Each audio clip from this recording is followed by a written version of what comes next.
Le récit des Mille et une nuits se déroule à une époque imprécise. Cependant, les métiers et activités évoqués, certains lieux de l'action comme la ville de Bagdad, ou bien un personnage tel que Haroun al-Rachid qui a réellement existé, permettent d'ancrer bon nombre de ces récits dans le monde arabo-musulman médiéval. Mais à quoi ressemblait donc la vie politique et religieuse au temps des califes? Avec le prophète Mahomet, né vers 570 à la Mecque, apparaît une nouvelle religion, l'islam,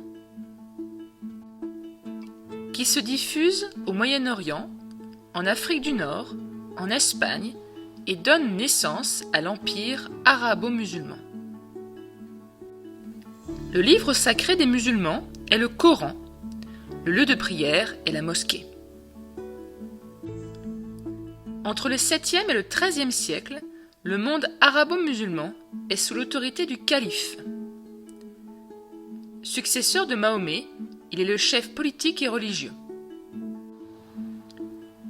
Il est assisté d'un premier ministre appelé vizir et règne sur un territoire nommé califat.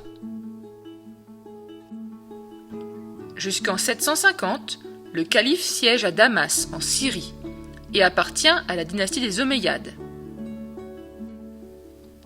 En 750, la dynastie des Abbassides chasse les Omeyyades et établit sa capitale à Bagdad.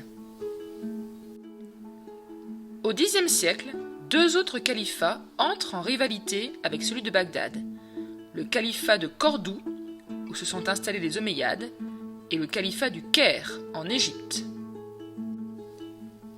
Quelle était la vie économique, artistique et culturelle dans le monde arabo-musulman? Les échanges commerciaux sont actifs. Les marchands voyagent jusqu'en Afrique, en Chine ou en Inde. Ils forment des caravanes et font étape dans des caravansérails où ils peuvent se loger et entreposer leurs marchandises. Beaucoup de villes se sont développées sur les routes du commerce. Bagdad, une des plus importantes, est le centre d'une civilisation prospère et raffinée. Le calife y fait venir des artistes et des savants qui excellent dans les mathématiques, la médecine, l'astronomie et la géographie. L'art islamique est un art fin et élégant, particulièrement brillant dans la décoration architecturale et ornementale. Calligraphie, motifs géométriques et végétaux ornent les palais et les mosquées. Les arts du livre ont aussi un rayonnement prestigieux. Calligraphie, enluminure et reliure. Mille et une nuits est le titre donné à un recueil de contes merveilleux d'origine orientale. Ces contes sont l'œuvre d'auteurs anonymes et se sont transmis et enrichis de siècle en siècle, traversant les frontières. Probablement nés en Inde, au IIIe siècle, ces récits ont circulé par voie orale jusqu'en Perse, puis sont arrivés au 8e siècle à Bagdad. Ils s'enrichissent d'autres récits ayant pour cadre la ville de Bagdad, avec ses rues animées, ses palais fastueux où se trament toutes sortes d'intrigues. Ces récits, traduits en arabe, sont mis par écrit. La plus ancienne trace écrite connue à ce jour date de l'an 878, et c'est probablement à cette époque que le texte prend son nom de Mille et une nuits. De Bagdad, les récits se sont ensuite propagés dans le monde arabe par le biais des marchands qui se racontaient des histoires pendant leur voyage. Ils arrivent au Caire, où sont opérés les derniers ajouts. Enfin, après quelques siècles d'oubli, les contes sont arrivés en Europe au début du XVIIIe siècle, grâce à Antoine Galland, un spécialiste des langues orientales. Il travaille à partir d'un manuscrit arabe du XIVe siècle, le premier qui présente une histoire complète des Mille et une nuits.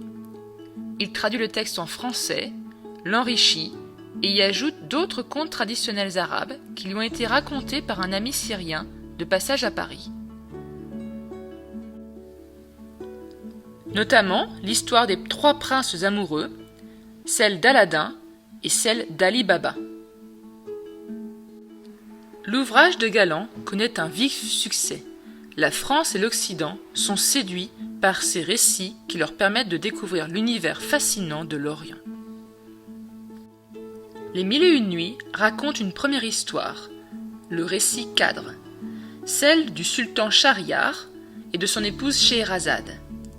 À l'intérieur de cette histoire s'insèrent tous les contes que Scheherazade raconte à son mari pendant 1001 nuits et dont elle sera par conséquent la narratrice. Scheherazade, pour sauver sa vie, entreprend de raconter à son époux Shahriar des récits qui vont le captiver. Chaque matin, il décide de laisser vivre sa femme afin d'entendre la suite de l'histoire écoutée à l'aube.